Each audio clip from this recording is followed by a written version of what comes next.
Let's get ready to rumble!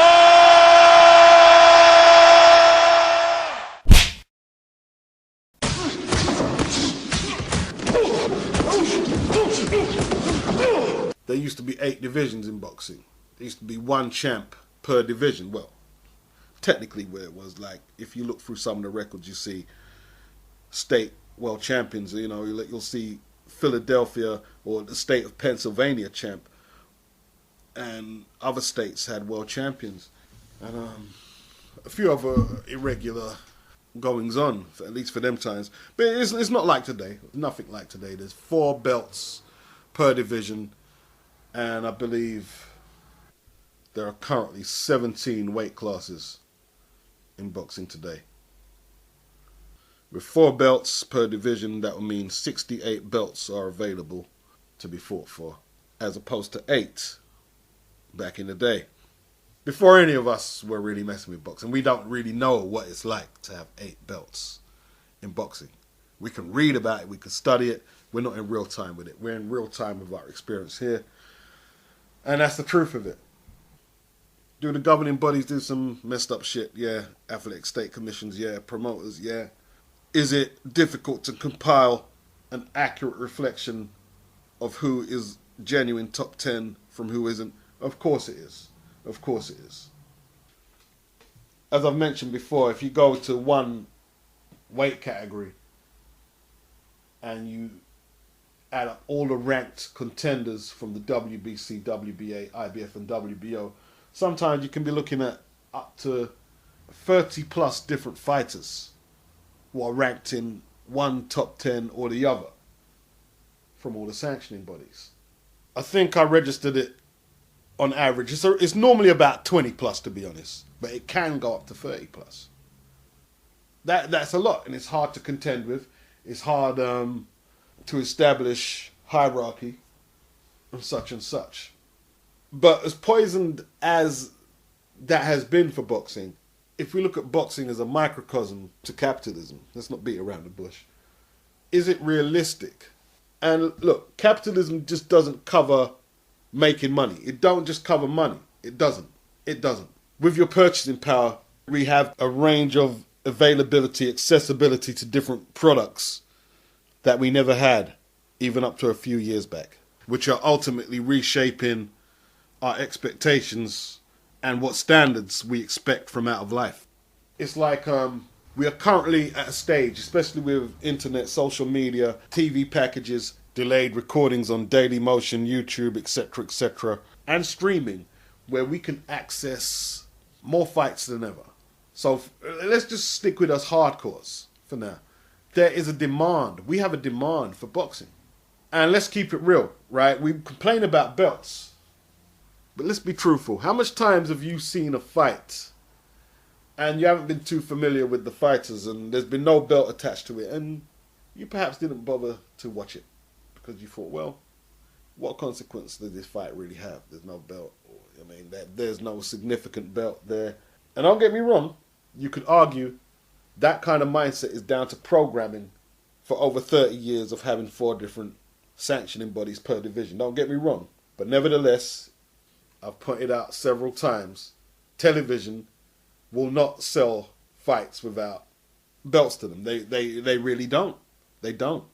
I mean, Anthony Joshua fights Kingpin Johnson for the WBC International title on Saturday. Anthony Joshua has never beaten a top 15 rated fighter. Never. Kingpin Johnson has lost his last 3. His last victory was against Solomon Hormono. Now, on this card in the UK that Joshua is fighting on, Kevin Mitchell is fighting for, just for argument's sake, a genuine world title against Jorge Linares. Lee Selby, for argument's sake, is fighting for a legitimate title against Evgeny Gradovich. Kell Brook is defending a legitimate IBF welterweight title against Frankie Gavin. There's 3 world title fights on that bill. Now, you would have thought you've covered enough world title fights on the bill without having to throw us more title fights on the bill. Yeah, you've got 3 on there already. Joshua is a prospect. is there any need to really put a title to this fight here? Is there any need? You could argue that. The optical illusion is it always looks impressive to put a belt around you after you've defeated someone. We could say that. There is a demand for boxing. There's a demand. And the networks have to fill that demand. And they have to package it. To a degree, they have to package it. You know, it's all right us saying, well, we just want fights and want fights. And yeah, for some of us, that's cool. But it's not just boxing. I mean, if you take football, what we play over here, you know, it used to be just first division, second division, third division, and fourth. That's what they had it as. But now they've retitled it Premiership, the top division, and now they even call what used to be the second division, it's called the Championship. And now the third division is called League One. And the fourth division is called League Two. League One and Two would have been third and fourth division back in the day. The Championship, you know, when you say Championship, you would imagine that would just be reserved for the Premier League. But no, even when you go to non-league football, that's what we used to know it as, non-league football. Now they call it Vauxhall Conference. That was the motor car manufacturer, Vauxhall, sponsoring the league. I don't know if they still do. They used to have the Coca-Cola League, which I guess was for the Championship back in the day. They don't do it no more. That would have been the old Division 2. That's a shift in advertising and promotional strategies in the sport.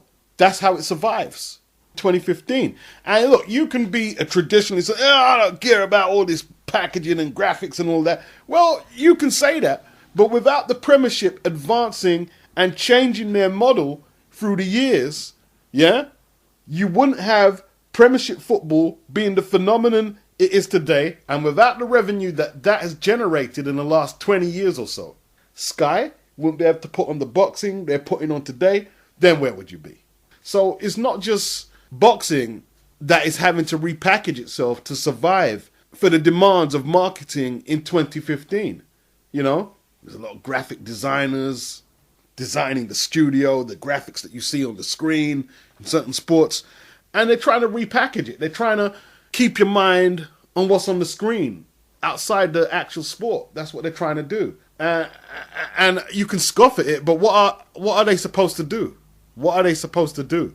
There's a lot of benefits for us living in capitalism rather than living in third world countries. So we can't just readily scoff and laugh at, I'm not into that. I mean, that's some bullshit. I mean, I was watching that BKB and that graphic they had where they showed the velocity and the speed of the punch landing.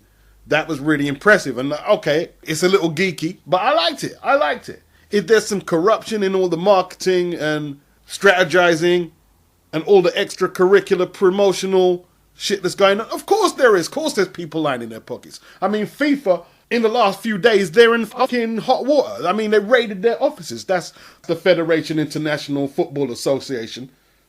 They've been bogged down by corruption for as long as I can remember. Yeah? 14 people were indicted by US prosecutors on Wednesday in Zurich. Pure corruption. Wheelings and dealings. Of course there's corruption. That's an inevitable byproduct of capitalism, of course. But there are also benefits too. Now, it's still a little too early to guess what Al Heyman's ultimate goal is. So far, what I've seen, he's marginalizing the sanctioning bodies. Apparently, the WBO are going into bat with Oscar when they take him to court about Al monopolizing TV coverage, etc., etc. Yeah? He also seems to be taking his own course of action in terms of weight classes with his catch weight model. And that's for presentation. I mean, I was watching DeGale and Dirrell on Saturday, and I was in the kitchen fixing up a snack before the fight started. And when I was in my room, I remember seeing the two guys come up to the ring apron. I'm thinking, oh, well, there'll probably be an anthem and stuff in a little time. Yo, within seconds, they was in the ring fighting. Within seconds, you know? So he's devising his own format to sell his product. In-house boxing. Al Heyman's in-house boxing is what they should call it. But I'm going to keep it real. I think Al is doing a good job. Personally, I think he's doing a good job. I've got no complaints. Could boxing survive with 8 champions per division and 8 weight classes in 2015? Could it really survive? And I'm just asking the question because I don't know. But I do have some theories. For some reason, there's no welterweight title fights of Sugar Ray Robinson on film. There's none. And that baffles a lot of us. That does baffle quite a lot of us. But you can get quite a bit on Henry Armstrong, on various weight classes he fought in. Joe Louis, Floyd Patterson, Jack Dempsey. There's film footage of Jack Johnson. And a lot of fighters, you know, I'm going past the 70s for the most part there. I'm going to go past the 70s into the 60s, where I'm looking to take my case study from. Now, the fighters I mentioned, the fights and the film footage we'll see of them is normally world championship action. Now, Charlie Burley never got a shot at a title. I think there's one film with him against Oakland Billy Smith, and there might be a little few bits and bobs scattered around. He's widely recognized as one of the better fighters of his era. Nino Valdez should have got a shot at Rocky Marciano. I came into watching boxing hearing stories about Nino Valdez from my dad, about how good he was. He fought Ezra Charles and beat him. He was on a long winning streak, and he saw guys like Don Cockle get a title shot before him, and he went on to beat Don Cockle. Eventually he lost to Archie Moore in an eliminator, and that was that. What I'm saying is, if there was an IBF belt, a WBO belt back then, I'm not saying there should be, because that would ruin the history of our sport. I'm glad there wasn't. But if there was a proliferation of belts around, and Burley managed to get an IBF belt, the legend has it that Sugar Ray Robinson ducked him, there's a good chance that somebody might have filmed footage of his title fights. I would have more footage. There'd be more footage of Nino Valdez if there was a WBO title for him to get hold of. They might have been able to force title fights against the likes of Robinson and Marciano, the dominant champions of their era. That's what happened when the WBA brought their version of the heavyweight championship in with Ernie Terrell. They didn't beat around the bush. They wanted to establish themselves as the leading sanctioning body. And they fought Muhammad Ali, it was the lineal champion. The lineal champion took on the WBA champion. And Ali won it. Nobody would have known much of Ernie Terrell if he had just carried on fighting. If Ernie had fought Eddie Machin for no belt at stake, who would have really heard about him? He would have piqued Muhammad Ali's radar. Maybe, maybe not. I mean, Machin was a fringe contender. It would have been a good win without the belt, but the belt was definitely a bargaining chip. The WBA used to be the NBA, and they were sanctioning fights from the Jack Dempsey era, with Jack Dempsey fights, but, you know, they lost their foothold and they was trying to get back in the game. Would there be enough title fights with just 8 weight classes and 8 champions? Would that fill the demand and the thirst of the hardcore fans and the casuals too? What are the drawbacks having so much weight classes? Well, let's look at the featherweight division. I saw Vasyl Lomachenko absolutely school Gary Russell Jr. stupid last year. We all saw it, yeah, for the WBO belt. Russell was able to have one meaningless warm-up bout before wiping out Johnny Gonzalez in an all-time career best performance, it has to be said. But as good an achievement as it was, we see you fight for a world title last year and lose comprehensively. I mean, one of the judges had it a draw. That's just like ridiculous, the Lomachenko fight. Just absolutely. It's scary that they had that, one of them had that fight a draw. Yeah, we see him lose a world title shot comprehensively. And the guy who beat him still has that same belt that he beat Gary Russell for. He's still got the belt. Now, a lot of people, they're going to get mad on this one, but Bernard Hopkins, yeah? Let's forget the first Chad Dawson fight. Forget that one. The second one, he comprehensively lost that fight for the light heavyweight title. Within months, he had 2 belts. He had 2 belts within months. Did he win any of them belts back of Chad Dawson? No. He beat Tavares Cloud. Big B-Hop fan. And as much of a throwback fighter he is, he benefited off of modern day fuckeries. So there's a few ways to look at it, man. Like, does it degrade World Championship boxing? Yes, if we compare it to the old days. But how would the old days be able to fill the demand for so much fights? How? Lomachenko's just one dude. He's only going to fight twice, perhaps, for the year. He's just one dude. With Walters, Russell, and Gradovich, we're guaranteed at least eight world featherweight title fights this year. Who's the best out of all them four guys? I'd say Nicholas Walters is the best. I'd say Walters is the best. And as impressive as he's looked and as biased as I'm going to be because he's Jamaican, that's just my opinion. It's just my opinion. I mean, Gary Russell could say, man, I could beat Nicholas Walters and start running his mouth on Twitter. He could do that. Gradovich can do the same. And so can Lomachenko. I mean, Gary Russell can come out and start making some excuses why he lost to Lomachenko. Yeah, I had a cold. I was ill. Had an argument with my wife before the fight. I wasn't right. He could even say some shit like the green belt is worth more than the black belt. And he could say, I'm the legitimate champion. He could say that. I think one thing we'd all be in agreement is that, okay, Walters, Lomachenko might be the two best. Gradovich and Russell Jr.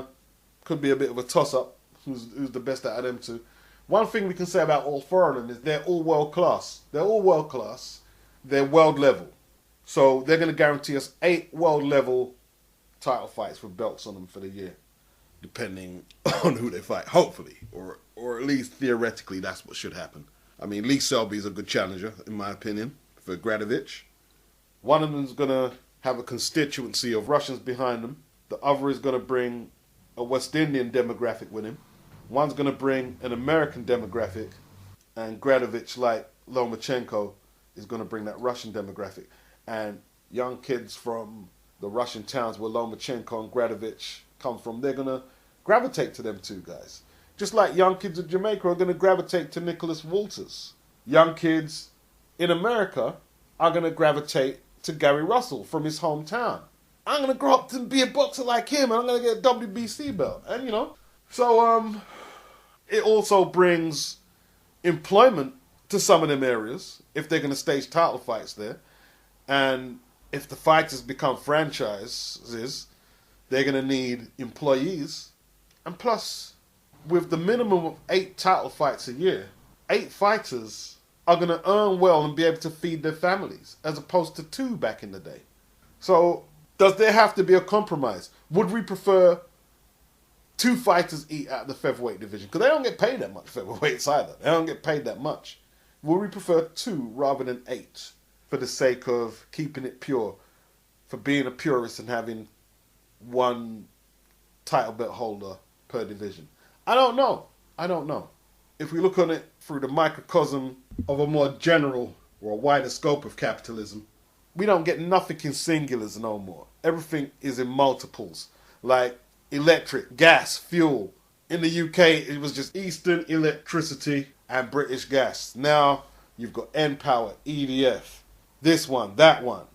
Telephones, landlines. It just used to be British Telecom. Now, you have Virgin, Sky, this mate, that mate, Talk, and loads more.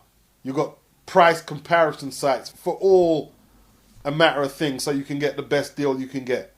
How can we expect boxing just to stay with one belt? How would it work today? Is it just a utopian thought that we hold on to? That none of us experience because most of you are younger than me. Most of you are not used to watching boxing with 2 belts. You're not. The IBF came into play in 1984, which would have left a lot of you very, very young. I remember it clearly. I mean, guys like Herrera, who I thought beat Danny Garcia, I'll never forget that fight. I was just thinking that Danny Garcia was just going to roll this guy over, and I was watching it with Chris Caban. And I'm watching this fight, and I'm saying, yo, Chris, this guy's beating Danny. And when the scorecards came with Danny winning, I was in shock. I was in total shock. I thought there was no doubt that Herrera won the fight. Just from my opinion, I thought there was no doubt at all. And he lost the fight. He lost the fight on the scorecards. Somehow, he lost the fight. Not even a draw. He lost the fight. And in my opinion, he got stiffed on his last fight as well.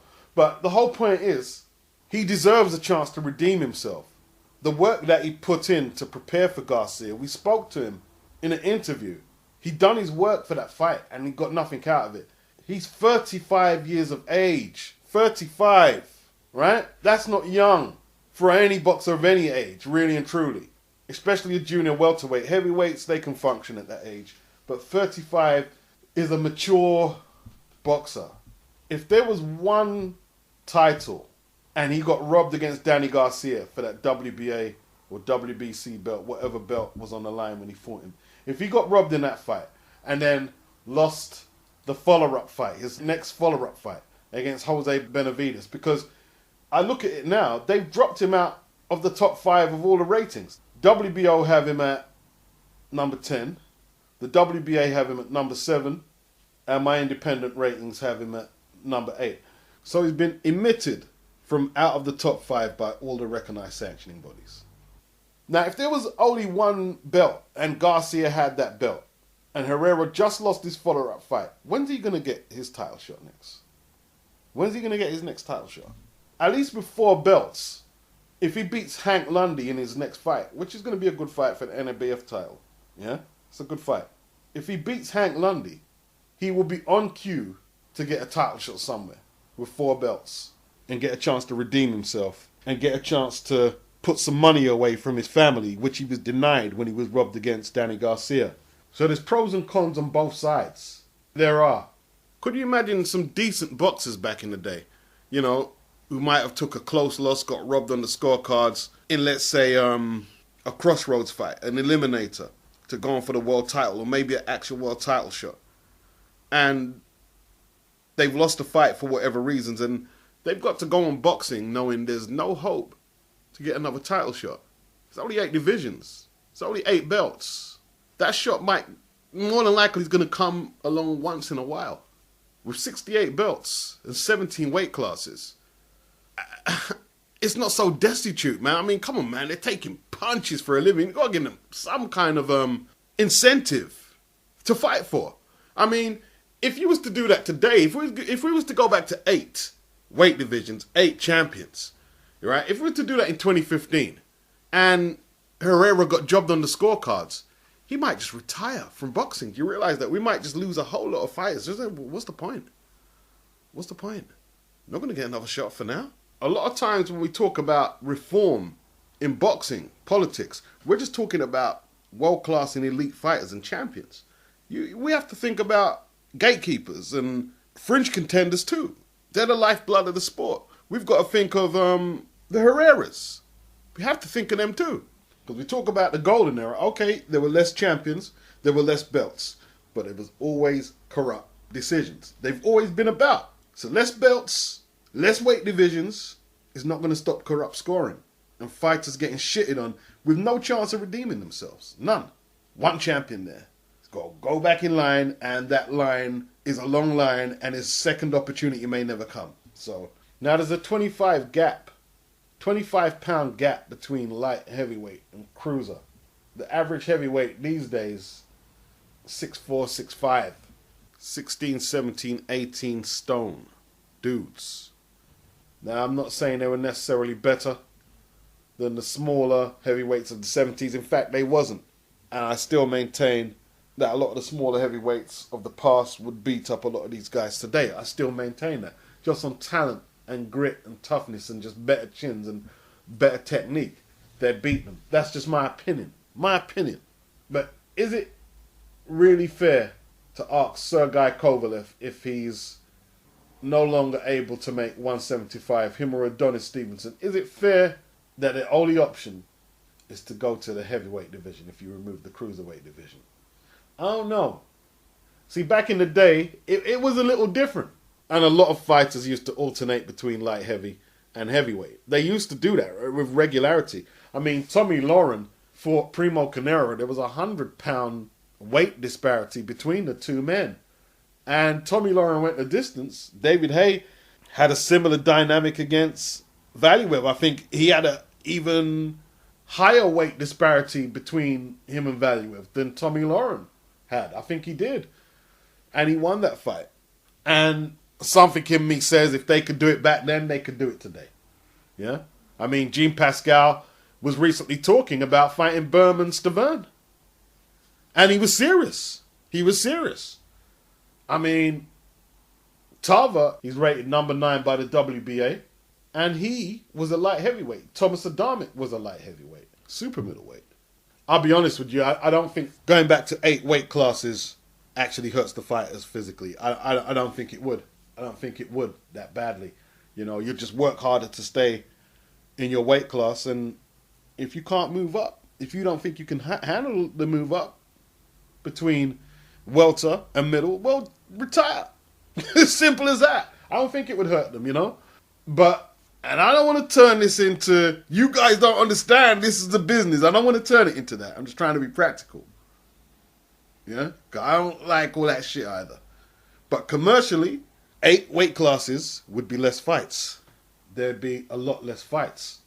You know? You know, all I'm saying is put yourself in someone else's shoes. You work for one of the TV networks. Are you going to turn down all that revenue from the title fights to go back to what it used to be like? Is that practical?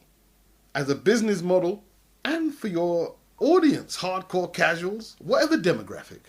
There's a lot of traditional sports that have been tweaked a little in recent years. I mean, rugby, they do rugby sevens now.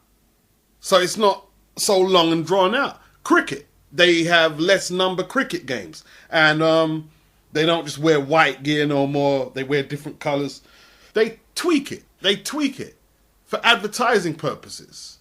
Wimbledon, they got Hawkeye, and you got goal line technology in football. Things have to be tweaked a little here and there for whatever reasons.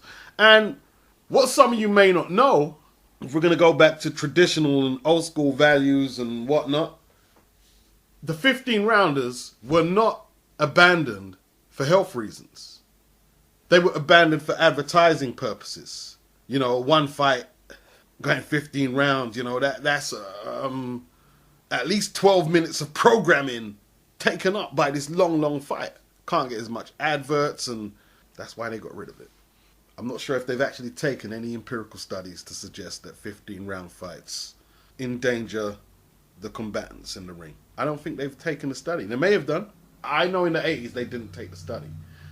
At that time when I read the article, they hadn't made any studies like that.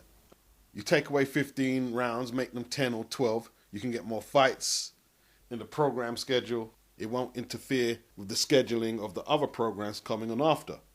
You can close the broadcast off earlier, etc., etc. That's why they did it. We'll go down memory lane a little. There was a welterweight back in the day by the name of Chuck Davey. He was one of boxing's first TV stars, Chuck Davey. Yeah? He had the clean-cut image, and a lot of his fights used to go into the late rounds, or the distance, even though he's got 26 stoppages on the box rate. But a lot of the fights used to go into the late rounds. But he was always value for money. He was durable. And the TV station used to like using Chuck Davey. Why? Because they were guaranteed to get advertisement out of him between rounds, because the fight was going to go a long way. I'm sure Chuck Davey wasn't the only guy they used for them purposes. I'm sure he wasn't. You know, I'm sure there was a little tweak in there. They was trying to figure out what matches would go the distance to get that advertisement money. You know? That's tweaking it. You know, to suit the changing involvement of the game. There's television revenue in boxing now. You're talking, was it 40s, 50s? There's revenue there. Now, they wouldn't have to do that in the early part of the 19th century. Why? No television. They wouldn't need to do that then. But shit changes. And Davey was a good fighter, man. He was a good fighter. He beat Carmen Basilio, Rocky Graziano, Ike Williams. He knocked out Ike Williams in 5. Bloody hell. He's a light puncher. So he was a good fighter. He was a good fighter. But he could never win a title, though. He came up short against Kid Gavilan. He could never win the title. But once again, there was only one title per weight class. 8 weight classes, 1 title. So more than likely, if he was fighting today, one of them fights against Basilio or Graziano or the Ike Williams victory would have been for a title. At least one of them would have been. For some title, one of the 4 titles. But no, these are non-title fights back then. So once again, weigh up for yourself, pro or con. Modern day boxing, back in the day boxing. I mean, the cruiserweight division right now has some potential mad people in there. Some aggressive Europeans coming up. And in 5 years' time, the cruiserweight division could actually be challenging as one of the better divisions. In 2, 3 to 5 years' time, it could well be. It's underperformed for years, the cruiserweight division. Should we get rid of it? Don't know. Super middleweight, should they get rid of that? I mean, it's kind of stacked. SOG, I don't know about today, but, you know, he was a pound-for-pound top 3, top 2 candidate in recent years. James DeGale just won a title there recently. Froch, Ward, the Dirrells are still players. I think Saki Obika's going to move back down. Chavez Jr. has moved back down to there. Crap fighter, decent ticket seller. Groves, Badu Jack. One of the better divisions in boxing. Should we get rid of it? Don't know. Because all that would mean is, how much did I have it spread between the sanctioning bodies per division? There's a spread of 30 fighters. What would happen to them 30 fighters if you got rid of the super middleweight division? Well, some of them might not feel big enough to go to light heavy. Some would go down to middle. Some would go up to light heavy. And what would they do there? I mean, it would just be a lot of fighters sitting around not eating. It'd be less title fights for us to watch. A lot less title. And we're used to seeing our title. Well, some of us want to go back, but a lot of us are used to seeing. I'm used to seeing title fights. I'm getting used to it. I am getting used to it. And there'd be a lot less. I mean, there's prospects at 168, like Jesse Hart, Cyclone Hart's son. He's rated by a few of the governing bodies. You take that division away from him, and he has got to go up to light heavy or middle. That's just a pack of contenders now he's got to compete with to get that slot. And we know a lot of promoters ain't going to allow certain fighters to get in with other prospects because they're going to protect what they have. So a lot of good fighters will be languishing about, not able to get no title fights or meaningful fights to get them into title fights or eliminators. That's what's going to be happening. I mean, we complain about risk reward today. I tell you what, you go back to 8 champions, 8 weight divisions with so little to play for, that risk reward thing is going to kick in heavily. And let me tell you this now. The ratings will be subject to manipulation. Them ranking positions, all of a sudden, are going to be like gold dust. Yeah? A lot of us are going to be complaining that certain fighters can't even get a top 5 ranking, let alone a meaningful title shot. We complain about title shots, rigging down title shots. It's going to be rankings. There's so little and so much to play for. That's what would happen. That's what's going to happen. A lot of promoters are going to be marginalized out of the game. You could say that's a good thing because a lot of them are corrupt, but a lot of them promoters are feeding a lot of athletes. Less title fights, less weight classes, less promotions. Mathematics. So what do? Get rid of super middle? I don't know. Light middle? Get rid of light middle? Quite a good division. Triple G already said he didn't want to fight Lara. You get rid of it, he has to go up to middle. He ain't going down to water. It's quite a big light middle, you know. Canelo, it'll be okay for Canelo with his fan base. He'll get the Triple G fight. In fact, Canelo will get any of the middleweights to fight him. No problem. Demetrius Andrade and K9 Bundridge, they could get something there, but it will take a lot of negotiating, you know. Some of them would move back down to welter. The smaller 154-pounders would move down to welter, I suppose, maybe. Or experiment with it. Get rid of the light welterweight division. Terence Crawford might have had to go straight up to 147. And Danny Garcia, maybe that wouldn't be such a bad thing for them. Maybe not. I mean, who is this independent sanctioning body going to be? This one body.